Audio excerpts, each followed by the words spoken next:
तो देखिए, मैं बात ये कर रहा था कि जो हमारे पास एप्लीकेशन है, जो हमने एप्लीकेशन बना रखी है डाउनलोडिंग की, तो उस एप्लीकेशन से हम करना क्या चाहते हैं कि कोई भी बाइनरी डेटा सर्वर से लाना चाहते हैं। मतलब हम एप्लीकेशन रन करेंगे और कोई बाइनरी डेटा सर्वर से आएगा। तो बाइनरी डेटा सर्वर से आएगा तो वो सर्वर से तो अपने आप आता नहीं है, सारा लॉजिक सर्वलेट में ही होता है। तो हम अपने सर्वलेट में ये बताएंगे कि भाई रिस्पॉन्स में हमें टेक्स्ट और एचटीएमएल नहीं देना है, अब रिस्पॉन्स में हमें application/octet-stream देना है। अगर आपको याद हो तो कोई सर्वलेट होती है और अगर हम उसको रन करते हैं तो सर्वलेट से जो हमें बाय डिफ़ॉल्ट रिजल्ट मिलता है वो टेक्स्ट एचटीएमएल में मिलता है। और अगर हमें रिजल्ट टेक्स्ट एचटीएमएल में नहीं चाहिए, है ना, तो हम वहाँ पे लिख देते थे application/vendor एक्सेल में आ जाता था, application/word या पावर पॉइंट लिख देते थे तो उसमें आ जाता था। आप लोगों ने चला के देखा था वो चीज़ कि रिस्पांस हमें किसी एक्सेल में चाहिए या कहीं और चाहिए। नहीं सर नहीं देखा चला आपने। मे भी शायद आपको ये प्रोजेक्ट वाला ये फोल्डर नहीं मिला हो। मैं आपको दोबारा शेयर करूँगा। ये जो मैंने आपको सर्वलेट 1 वाला फोल्डर था, मैंने आपको देने वाला था और मैं भेजा भी था, कोई दिक्कत आ गई थी, ये सेंड नहीं हो पाया था सर्वलेट 1 करके। मेरे पास है ना ये जावा प्रोग्राम एडवांस जावा के अंदर सर्वलेट 1, इसी में है वो एक्सेल सर्वलेट करके। मैंने आपको excel servlet, count servlet, context, init override, config, link बना के लोड ऑन स्टार्टअप टैग, है ना, ये सब आपको बताया था। हेडर सर्वलेट और मैंने कहा था चला लेना। तो एक्सेल सर्वलेट में ये बताया था मैंने, अगर आपको याद हो तो, कि अगर हम कंटेंट टाइप में लिख देते हैं application/vendor एक्सेल तो रिस्पॉन्स एक्सेल में आने लगता है। टेक्स्ट एचटीएमएल तो टेक्स्ट एचटीएमएल में आता है। वर्ड लिख देंगे वर्ड आएगा, पावर पॉइंट लिख देंगे पावर पॉइंट आएगा। लेकिन अगर मैं ये लिख दूँ रिस्पॉन्स डॉट एप्लीकेशन, कहाँ गया, response dot set content type application/octet-stream, तो रिस्पॉन्स हमें किस फॉर्म में मिलेगा। तो हम अपने सर्वर से ये बता रहे हैं कि भैया अब रिस्पॉन्स में मुझे कोई बाइनरी डेटा देनी है, कोई टेक्स्ट फाइल, कोई ऑडियो फाइल, कोई वीडियो फाइल, ये हमें देना है। समझ में आई बात। और साथ ही साथ रिस्पॉन्स का जो हेडर है उसमें हमें बताना पड़ेगा, हेडर में एक की होती है जिसका नाम होता है कंटेंट डिस्पोजिशन। उसमें हमें ये बताना पड़ता है कि भाई जब हम एप्लीकेशन चलाएंगे, जैसे एप्लीकेशन चल रही थी तो एक हाइपर लिंक बन के आ रहा था, डाउनलोड, ये है डाउनलोड। अभी जो हाइपर लिंक बन के आ रहा था ना, उसके रिस्पॉन्स में ये देखिए हमने रिक्वेस्ट करी और जैसे रिक्वेस्ट करेंगे तो रिस्पॉन्स हमें वहाँ से आएगा।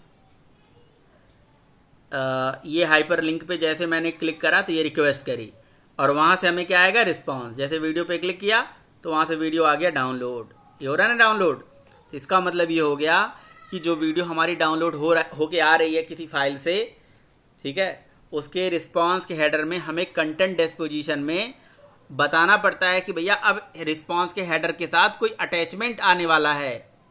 और वो हम कैसे बताते हैं, ये मेथड होता है सेट हेडर, जिसमें हम लिखते हैं कंटेंट डिस्पोजिशन, ये की का नाम है जो कि फिक्स होता है, और वैल्यू में अटैचमेंट कॉलन फाइल का नाम। और फाइल का नाम कौन सी फाइल है जो हमारे रिस्पॉन्स के हेडर से आने वाली है, वो ये फाइल का नाम है जो फाइल क्लास का ऑब्जेक्ट बना के हमने फाइल नेम यहाँ पे प्रिंट करके रखा है, ये फाइल का नाम यहाँ पे दे दिया।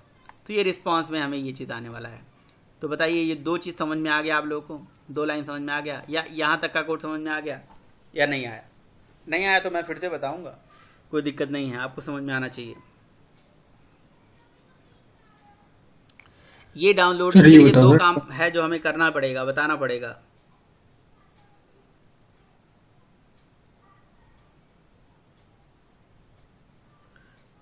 अरे हाँ, नहीं, कुछ ना कुछ तो बोलो भाई कोई। सर ये गेट सेट, बोलो अमित बोलो। सर ये सेट हेडर है जो ये रिस्पॉन्स का मतलब मेथड है। और सर ये जो कंटेंट डिस्पोजिशन है और ये क्या है?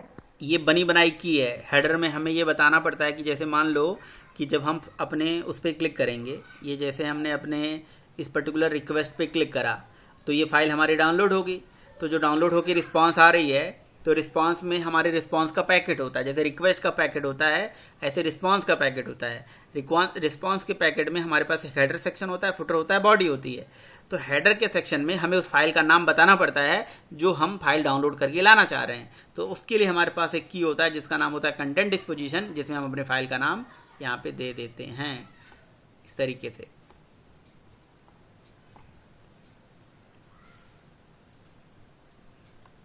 ठीक है, जब भी डाउनलोडिंग करोगे तो रिस्पॉन्स के सेट हेडर में ऐसा दे देना चाहिए हमें।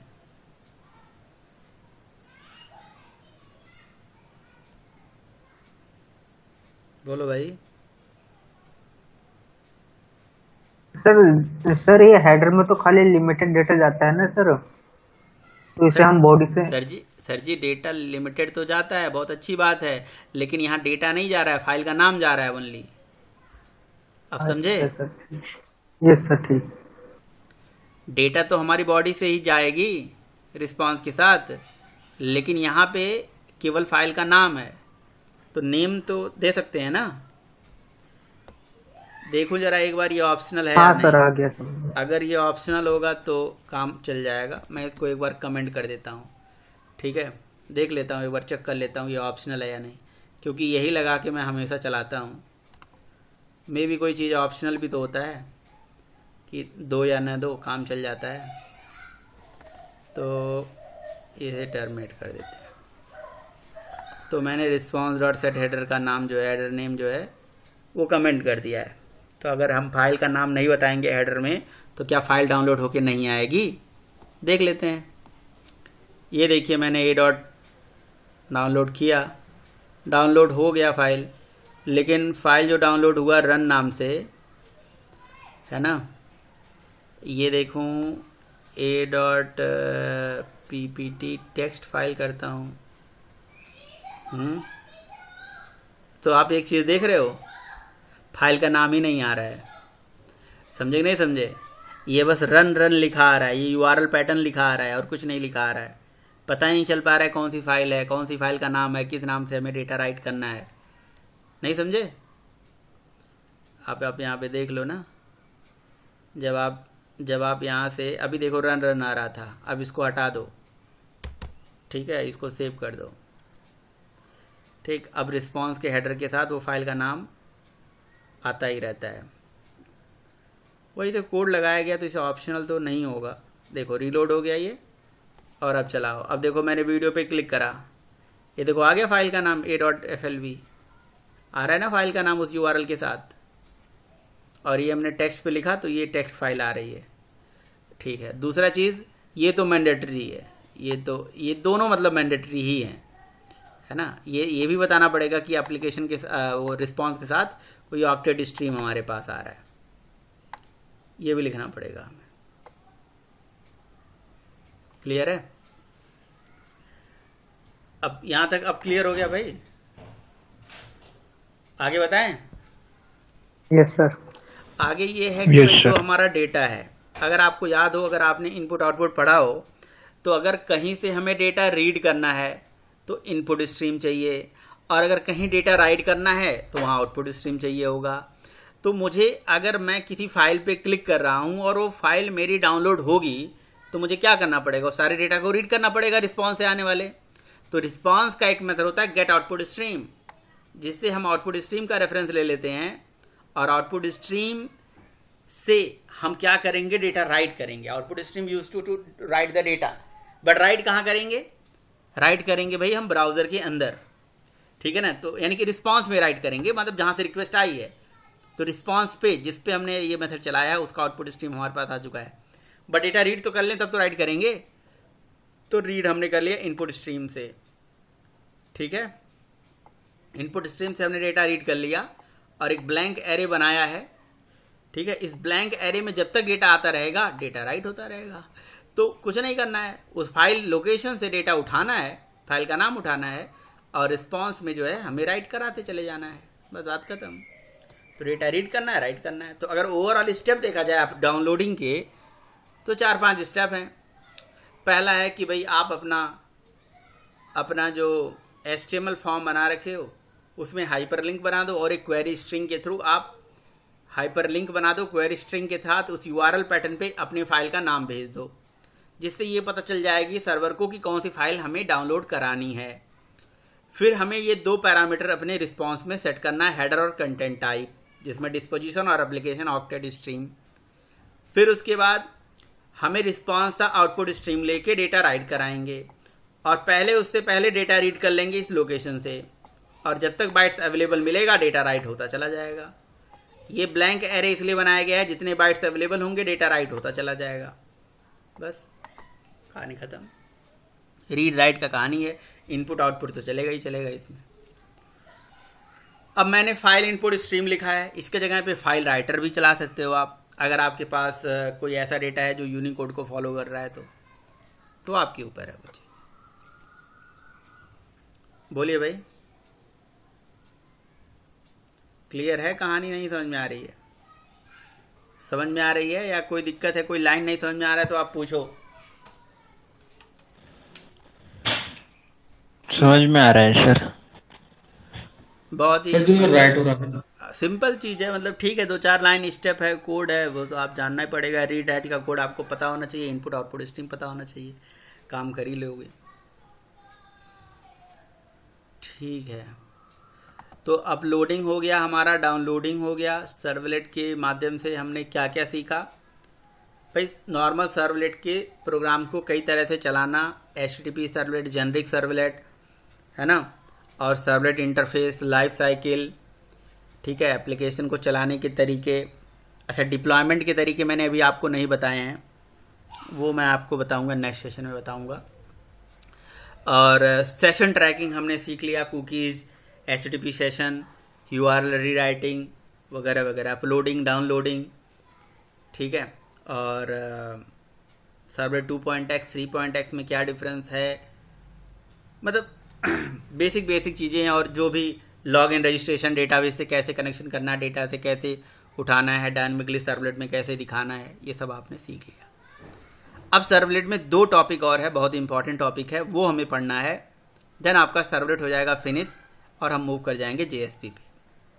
पहला टॉपिक है फिल्टर और दूसरा टॉपिक है लिसनर। तो फिल्टर और लिसनर जो टॉपिक है, ये टॉपिक पढ़ने के बाद, लिसनर आसान टॉपिक है, फिल्टर दोनों मतलब आसान ही टॉपिक हैं। चलो इसके बारे में डिस्कशन कर लेते हैं, फिर आपका सर्वलेट के जो सारे कंसेप्ट हैं वो लगभग ख़त्म हो जाएंगे। ठीक, चलिए, तो सबसे पहले मैं आप लोगों को बताता हूँ कंसेप्ट लिसनर का बता देता हूँ। लिसनर आसान सा चीज़ है, फिल्टर से भी आसान चीज़ है। जैसे मान लीजिए आप लोगों ने इवेंट पढ़ा है, इवेंट हैंडलिंग पढ़ी है। इवेंट हैंडलिंग अगर नहीं पढ़ी है तो आपको ये चीज़, ये कंसेप्ट पढ़ने में दिक्कत होगी। आपने GUI प्रोग्रामिंग किसने पढ़ी है? AWT हो गया, स्विंग हो गया। AWT में इवेंट कैसे करते हैं, बटन पे क्लिक कैसे करते हैं, पढ़ा होगा। अगर नहीं पढ़ा है तो मैं AWT की क्लासेस कल से स्टार्ट करूँगा, GUI प्रोग्रामिंग, है ना, जो मेरे 5-5:30 बजे वाला सेशन चलता है, उसमें मैं आपको समझा दूंगा। जिसने नहीं पढ़ा है वो सीख लेगा, ठीक है। कुलदीप वगैरह तो पढ़े होंगे इवेंट हैंडलिंग, AWT में इवेंट कैसे करते हैं, बटन पे इवेंट कैसे करते हैं, लेबल टेक्स्ट फील्ड पे कैसे। तो इवेंट हैंडलिंग जो है ना, वेब एप्लीकेशन में भी होती है। इन वेब एप्लीकेशन में इवेंट हैंडलिंग का भी कंसेप्ट होता है, ठीक है। तो जैसे नॉर्मल प्रोजेक्ट्स में इवेंट हैंडलिंग होती है, ऐसे वेब एप्लीकेशन में भी इवेंट होता है। तो अब क्वेश्चन है कि सर ये इवेंट हैंडलिंग होती क्या है? भाई इवेंट का मतलब होता है, अब आप इवेंट हैंडलिंग सारा चीज़, या इवेंट हैंडलिंग क्या होती है, उसमें क्या क्या चीज़ें होती हैं, ये सब कुलदीप हमें बताएंगे, क्योंकि वो पढ़े हुए हैं तो वो हमें बताएंगे। अच्छा, हम लोग तो नहीं पढ़े हैं। बताओ भाई कुलदीप, इवेंट हैंडलिंग क्या होती है, कैसे कैसे होती है, क्या क्या करना पड़ता है? सर जैसे हम किसी बटन पे कोई क्लिक करना चाहें, जैसे कि हमें कोई रिक्वेस्ट भेजनी है, हमें कोई बटन पे क्लिक करते हैं तो उसके मतलब उसके बटन के कोड पे ही लिखते हैं। जैसे कि एक होता है एक्शन लिसनर। सुनो, ये इस तरह से ना बताओ, बट आप इस तरह से बताओ यार, इवेंट ये होता है, इवेंट हैंडलिंग ये होती है, इवेंट हैंडलिंग में ऐसे ऐसे होता है। आप किसी लेमैन को समझा रहे हो तो कैसे समझाओगे? तो सर किसी इवेंट को हैंडल करने के लिए प्रोसेस जो इवेंट हैंडलिंग का मतलब सर कहते हैं। इवेंट को हैंडल करने के लिए इवेंट हैंडलिंग होती है। भाई देखो, कोई भी, चाहे वो डेस्कटॉप एप्लीकेशन हो चाहे वो वेब एप्लीकेशन हो, किसी भी एप्लीकेशन को या किसी भी चीज़ में कोई भी काम जब होता है, तो जैसे रियल वर्ल्ड में कोई काम होता है, जैसे परवेज के घर कोई काम था, फंक्शन था, तो उसको एक इवेंट बोला जाता है कि इनके यहाँ भी एक इवेंट हो रहा है, राइट। तो इवेंट का मतलब होता है कुछ होना, किसी के घर कुछ फंक्शन होना, पार्टी होना वगैरह वगैरह, ठीक है। जैसे किसी कॉलेज में इवेंट होता है, कॉलेज में फेस्ट होता है, बोलते हैं भाई आज इवेंट हुआ है हमारे यहाँ ये पर्टिकुलर पर्सन आया है, ठीक है ना, जिस जहाँ पे ये हमारा ये फंक्शंस वहाँ पे हुआ है, वो भी एक इवेंट होता है। तो इवेंट का मतलब ऑकरिंग समथिंग, ठीक है, कुछ होना कहीं पे। अच्छा, कहीं पे कुछ हो रहा है उसका मतलब इवेंट है। लेकिन अगर हम GUI के अंदर बात करें, प्रोग्रामिंग के अंदर बात करें, तो प्रोग्रामिंग के अंदर जो होता है, कोई बटन है उस पर हमने क्लिक कर दिया, इवेंट हो गया, है ना। माउस इधर उधर हम ले गए, ये इवेंट हो गया, ठीक है। रिकॉर्डिंग पे यहाँ पे बटन पे मैं क्लिक कर दे रहा हूँ, रिकॉर्डिंग हो रहा है, हो गया। फिर ऐसे प्ले हो गया, ये इवेंट हो गया।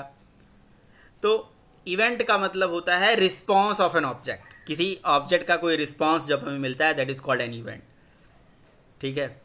वेब एप्लीकेशन, डेस्कटॉप एप्लीकेशन, किसी भी टाइप की एप्लीकेशन जब बनाते हो तो वहाँ पे पहले हम GUI बनाना सीखते हैं। जैसे अगर आप AWT और स्विंग पढ़ेंगे जावा में, तो वहाँ GUI एप्लीकेशन बनाएंगे जिसमें आप बटन, लेवल, टेक्स्ट, चेकबॉक्स बनाना सीखेंगे। बनाना जो सीखेंगे उसको बोलते हैं प्रेजेंटेशन लॉजिक। जब उसके अंदर हम उसमें सम का कोड या एडिशन सब्ट्रैक्शन का कोड लिखते हैं, उसे बोलते हैं बिजनेस लॉजिक। और किसी बिजनेस लॉजिक को इम्प्लीमेंट करने के लिए हम इवेंट का सहारा लेते हैं। तो इवेंट एक ऐसा कंसेप्ट है जिसमें हम ऐसा बोल सकते हैं कि किसी भी डेस्कटॉप एप्लीकेशन में, अगर जावा के अंदर डेस्कटॉप एप्लीकेशन आपने बना रखा है, उसमें आपको कोई बिजनेस लॉजिक लिखना है, तो वहाँ इवेंट हैंडलिंग होता है। तो इवेंट का मतलब होता है ऑकरिंग समथिंग, और इवेंट हैंडलिंग का मतलब होता है किसी इवेंट के होने पे, किसी इवेंट के ऑकर होने पे जो काम हम करवाएंगे, दैट इज इवेंट हैंडलिंग, ठीक है ना। और इवेंट हैंडलिंग का रूल होता है कि भैया इवेंट हैंडलिंग के लिए 3 चीज़ होना चाहिए। एक होना चाहिए सोर्स, और दूसरा होना चाहिए लिसनर, और तीसरा होना चाहिए सोर्स और लिसनर का रजिस्ट्रेशन, SOURCE ये होना चाहिए, लिसनर होना चाहिए, और registration between source and listener होना चाहिए, ठीक है ना। तो ये 3 चीज़ होना चाहिए कि इवेंट कहाँ पे हो रहा है, और जो इवेंट हो रहा है उसको लिसन करने वाला बंदा होना चाहिए, देन उसका एक रजिस्ट्रेशन होना चाहिए।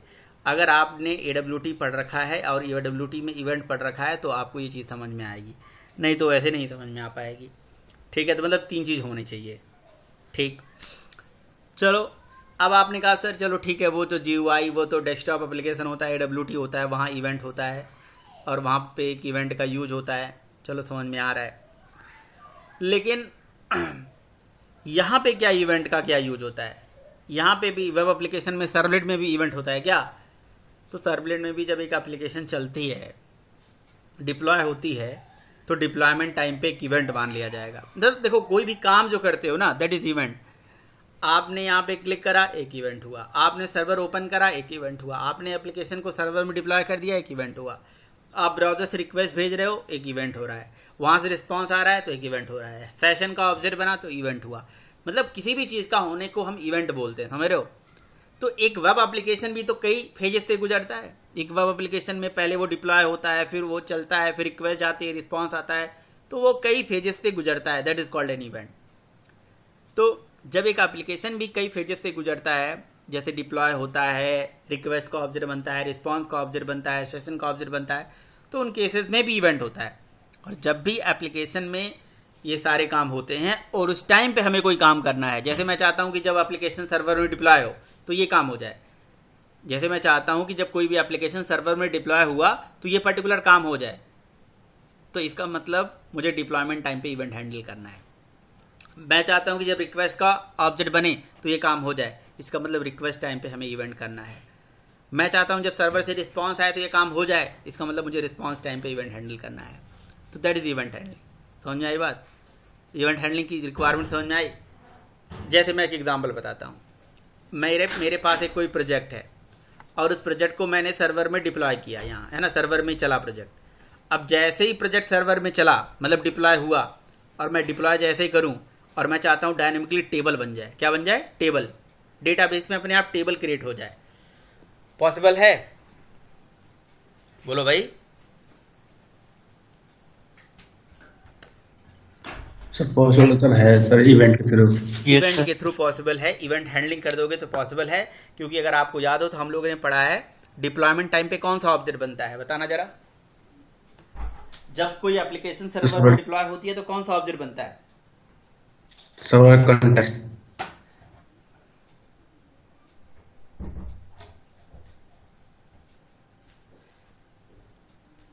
बिल्कुल सही बात है, सर्वलेट कॉन्टेक्स्ट का ऑब्जेक्ट बनता है। तो उसी टाइम पे जब सर्वलेट कॉन्टेक्स्ट का ऑब्जेक्ट बनता है ना, तो उसके लिए सर्वलेट वालों ने एक इवेंट बना रखा है जिसका नाम है सर्वलेट कॉन्टेक्स्ट इवेंट। समझ में आ रहा है? तो बस, और उसके लिए एक लिसनर बना रखा है जिसका नाम है सर्वलेट कॉन्टेक्स्ट लिसनर। तो बस आप अगर एप्लीकेशन को सर्वर में जैसे डिप्लॉय करोगे तो डिप्लॉयमेंट टाइम पे आप चाहते हो कि टेबल बन जाए, तो आप एक काम करो, सर्वलेट कॉन्टेक्स्ट का सर्वलेट कॉन्टेक्स्ट लिसनर इम्प्लीमेंट करो और उसके अंदर लॉजिक लिख दो, काम कर लो, खत्म कहानी। यही होता है इवेंट हैंडलिंग। ठीक है।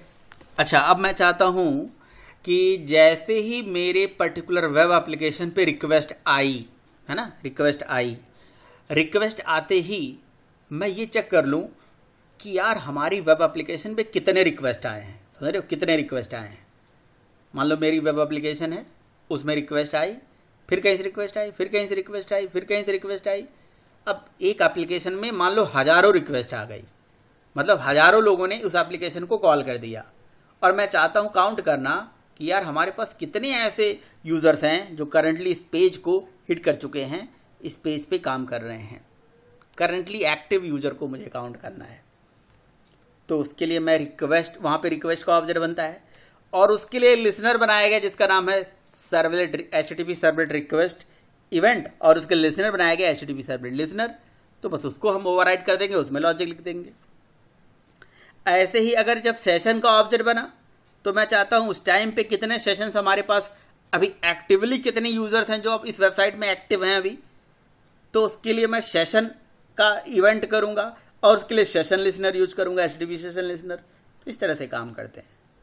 तो इवेंट का मतलब भाई किसी भी एप्लीकेशन पे जब भी कोई एक्शन होता है, कोई GUI प्रोग्रामिंग में कोई एक्शन होता है, that is called an event. और इवेंट के होने के लिए इवेंट हैंडलिंग का ये पूरा कंसेप्ट है, जिसमें सोर्स का होना ज़रूरी होता है, लिसनर का होना ज़रूरी होता है, दोनों का लिसनर होना ज़रूरी होता है। उसका पूरा एक कंसेप्ट होता है जो कि इवेंट हैंडलिंग में पढ़ाया गया है। तो कितने लोगों ने इवेंट हैंडलिंग पहले से पढ़ रखा है? जैसे सुमित हो गया और कुलदीप हो गया तो पढ़े हुए हैं। और किसने पढ़ा है? अमित, निशांत, तमाल, परवेज, आप लोगों ने पढ़ा है? नहीं सर। नहीं पढ़ा है।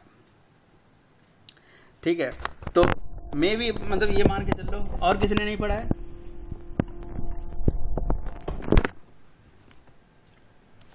बोलो भाई। अमित? नहीं पढ़ा है सर। पढ़ा है। अरे पढ़ा है तो बता दो, नहीं पढ़ा है तो कोई बात नहीं, पढ़ा होगा तो मैं कुछ पूछूंगा नहीं। सर मतलब खाली वो GUI में मतलब वो पढ़ा था, एक्शन लिसनर वो कर देते हैं, इम्प्लीमेंट बटन पे काम कर देते हैं, इतना ही पता है। तो वही तो होता है इवेंट, और क्या होता है? एक्शन लिसनर, वो एक्शन इवेंट के लिए एक्शन लिसनर होता है,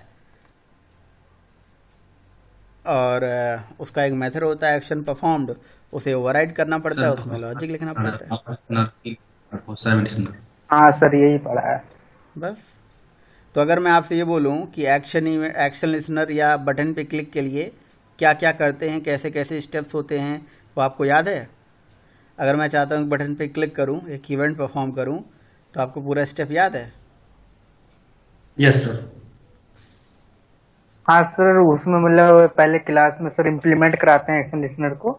हाँ हाँ। और उसका सर एक मेथड होता है एक्शन परफॉर्म करके, सर उसे ओवरराइड कराते हैं, फिर उसमें जो हमें लॉजिक वो मतलब फिर उसमें सर जो हमें मतलब जिस पेज में ले जाना है उसका कंस्ट्रक्टर पास कर देते हैं, और जो लॉजिक लिख देते हैं, फिर यस सर। बस और इतना ही। सर हम्म। और सर एक मतलब जिस बटन पे हमें चाहिए, जैसे हमारे पास बटन 1 है तो button one dot this add action listener तो वो जो करके ऐड टाइप कर। लिखते हो वही रजिस्ट्रेशन होता है, दैट इज़ रजिस्ट्रेशन, समझ रहे हो?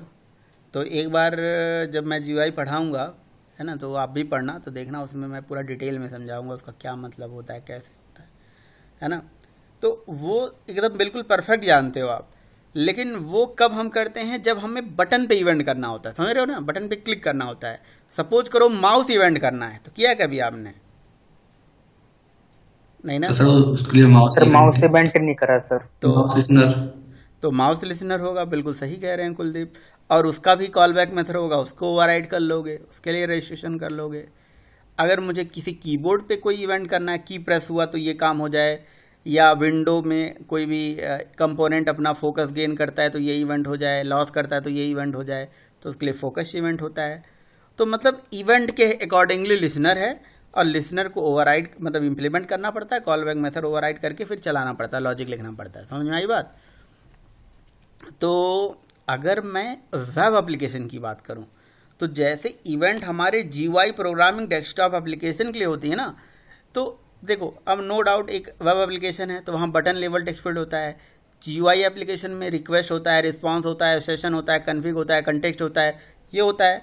तो यार जब एक एप्लीकेशन हमारी वेब एप्लीकेशन हो, अब मुझे वेब एप्लीकेशन में इवेंट करना हो तो कैसे करेंगे? तो उसके लिए भी लिसनर होगा। अब डिपेंड करता है कि आप इवेंट कौन सा करोगे, मुझे बताओ। जैसे मैं चाहता हूँ कि मैं एप्लीकेशन डिप्लॉय करूँ, तो डिप्लॉयमेंट टाइम पे ये काम हो जाए, तो डिप्लॉयमेंट टाइम पे तो कंटेक्स्ट बनता है, तो कंटेक्स्ट के लिए कंटेक्स्ट इवेंट है, सर्वलेट कॉन्टेक्स्ट इवेंट, उसके लिए सर्वलेट कॉन्टेक्स्ट लिसनर, उसके लिए कॉल बैक मेथड का नाम है कॉन्टेक्स्ट इनिशियलाइज्ड, कॉन्टेक्स्ट डिस्ट्रॉयड। अगर मुझे सेशन के टाइम पे इवेंट करना है तो session listener, HTTP session listener, HTTP session listener का callback method session created, session destroyed.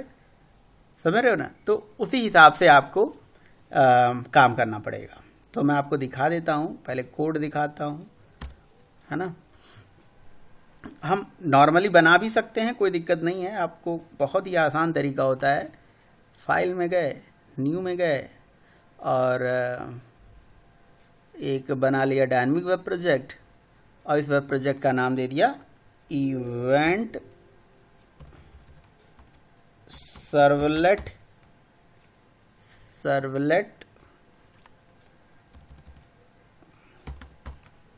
Event demo.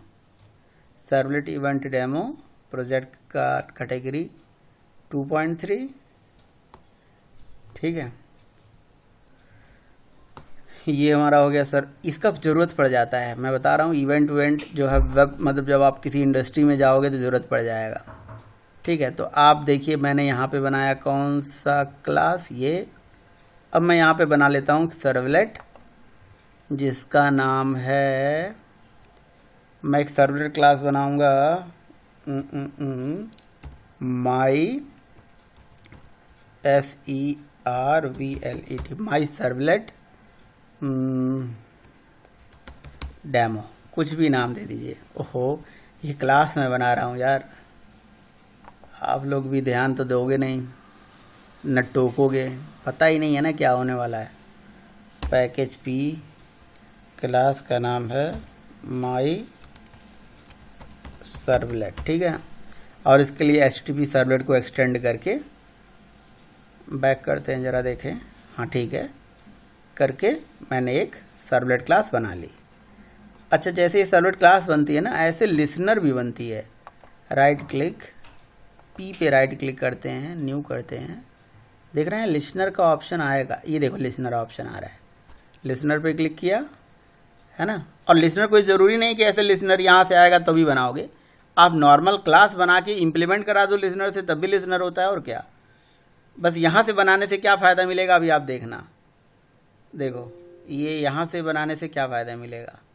जैसे इस सर्वलेट की एंट्री web.xml में हो गई है, ये देखो web.xml में हो गई ना इसकी एंट्री। तो अगर आप इस पी पे राइट क्लिक करोगे और न्यू करके यहाँ से लिसनर बनाओगे तो लिसनर के क्लास का नाम दे दिया माई कॉन्टेक्स्ट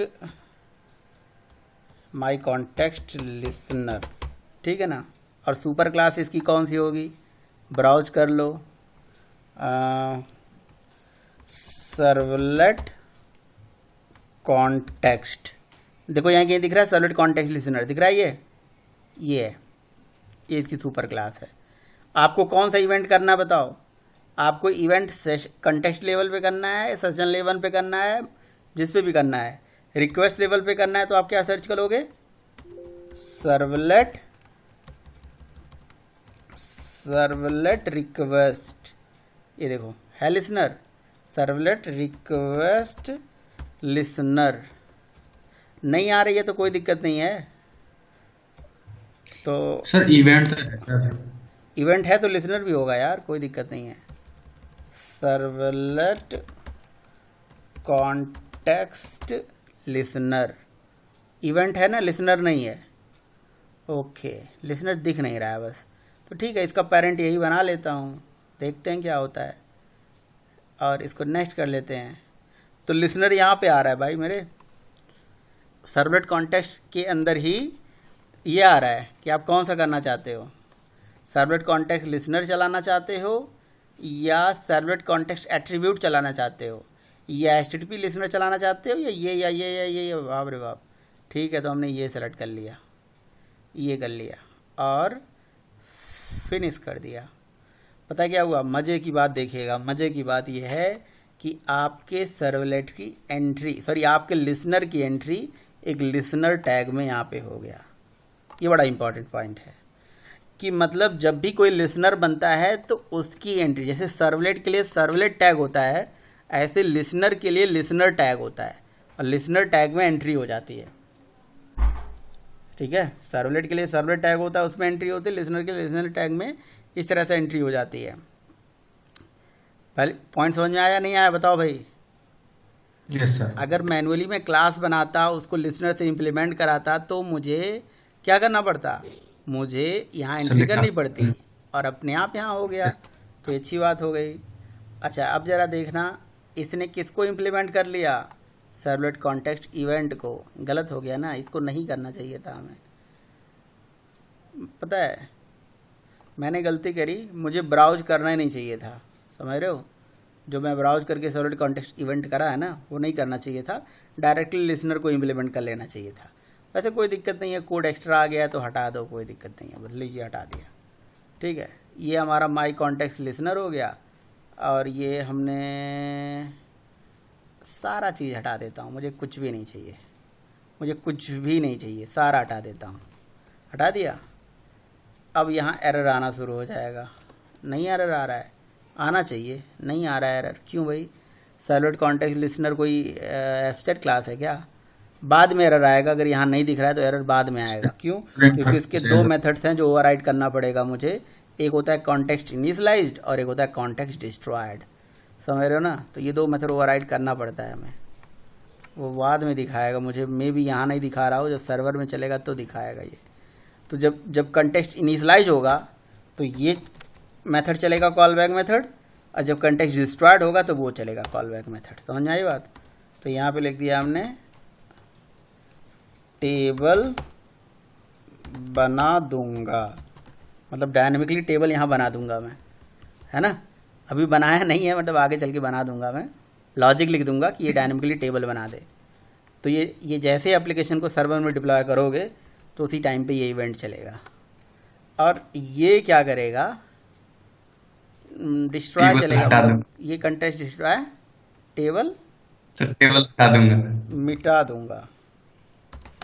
ठीक है, मिटा दूंगा। तो तुम्हारी इच्छा है कि बार बार डिप्लॉय करो, टेबल बनाओ, बार बार मिटाओ, ये तो दिक्कत है ना। मतलब डिस्ट्रॉय करने के लिए आप डिस्ट्रॉय का कोड लिख देना, बस बात खत्म। तो हमारी अब देखो इसके लिए क्या है ना, एप्लीकेशन हमारे पास बन गई है, सर्वलेट बन गई है, लिसनर बन गई है, सब कुछ बन गया है। अब आप देखना ज़रा, अब आप देखो, तो जैसे वहाँ इवेंट होता है यहाँ पे भी तरीका बस बदल गया है। और क्या, ये देखो एप्लीकेशन को सर्वर में डिप्लॉय कर दिया। डिप्लॉय करते ही क्या होगा, डिप्लॉय करते ही कंटेक्स्ट इवेंट बनेगा और कंटेक्स्ट इवेंट के लिए कंटेक्स्ट लिसनर बनेगा। ये देखो, और कंटेक्स्ट लिसनर के लिए नीचे देखिए, यहाँ देखिए, ये देखिए मेथड चल गया कि नहीं चल गया, कॉल बैक मेथड चला कि नहीं चला कंटेक्स्ट का। बस ये होता है। ये कौन सा इवेंट है? Context event. उसके लिए कौन सा लिसनर? Context listener. ठीक है, तो ये इवेंट कब फायर होता है? जब हमारा सर्वर में एप्लीकेशन डिस्ट्रॉय मतलब डिप्लॉय होता है। ऐसे ही अगर एप्लीकेशन मतलब मान लो कि मैं, अब सर्वलेट अलग है, सर्वलेट अलग चल रहा है, उसको अगर आप चलाओ ना चलाओ उसका डजंट मैटर, वो अलग कहानी है। अब मुझे कौन सा इवेंट करना है जी? मुझे मान लो इवेंट करना है रिक्वेस्ट इवेंट की, जब ब्राउज़र से सर्वलेट पे रिक्वेस्ट आए तो ये काम हो जाए। तो मैं लिसनर में गया, listener my request REQUEST request, ठीक है, माई रिक्वेस्ट करके मैं क्लास बनाने जा रहा हूँ।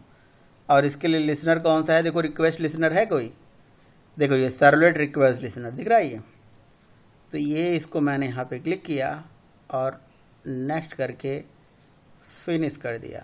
ये लीजिए भैया, ये हमारी लिसनर बन गई जिसका नाम है रिक्वेस्ट लिसनर। और उसका मेथड क्या है? Call back method, request created मतलब रिक्वेस्ट इनिशियलाइज्ड और रिक्वेस्ट डिस्ट्रॉयड। अब जैसे रिक्वेस्ट का ऑब्जेक्ट बना तो मैं यहाँ पे चाहता हूँ कि भाई उस रिक्वेस्ट से आने वाले जितने भी यूज़र्स हैं उनको काउंट कर लूँ, उन पे जो भी एक्शन करना है वो कर लूँ। तो मैं बस यहाँ पे रिक्वेस्ट ही लिख देता हूँ। मैं बस आपको दिखाना चाहता हूँ कि भैया रिक्वेस्ट जब आया, रिक्वेस्ट मतलब जब सर्वलेट चलेगी तभी तो रिक्वेस्ट चलेगा, ये भी तो बात है। तो इसकी भी एंट्री हमारे web.xml में हो गई होगी, इसके भी लिसनर टैग में, है ना। और ये हमारी सर्वलेट है, माई सर्वलेट, ठीक है। और इसका URL पैटर्न है माई सर्वलेट। तो बस अब हम माई सर्वलेट को चलाते हैं। तो मैं नेक्स्ट सेशन में आपको डायनेमिक टेबल ही क्रिएट करके दिखा दूंगा लिसनर के थ्रू। तो फिलहाल तब तक आप लिसनर भी पढ़ लोगे AWT में, जिसने नहीं पढ़ा है ना। और मैं सोच रहा हूँ बीच में ही मैं कोई सेशन लूँगा, ठीक है, ताकि एक दिन का हमारा ये देखो ब्राउज़र से रिक्वेस्ट गई, सर्वलेट चला, और रिक्वेस्ट जैसे गई सर्वलेट चला तो देखो रिक्वेस्ट यहाँ चल गया। तब तक हमारे 2 रिक्वेस्ट चल गए थे क्या? 2 बार मैंने क्लिक कर दिया था क्या?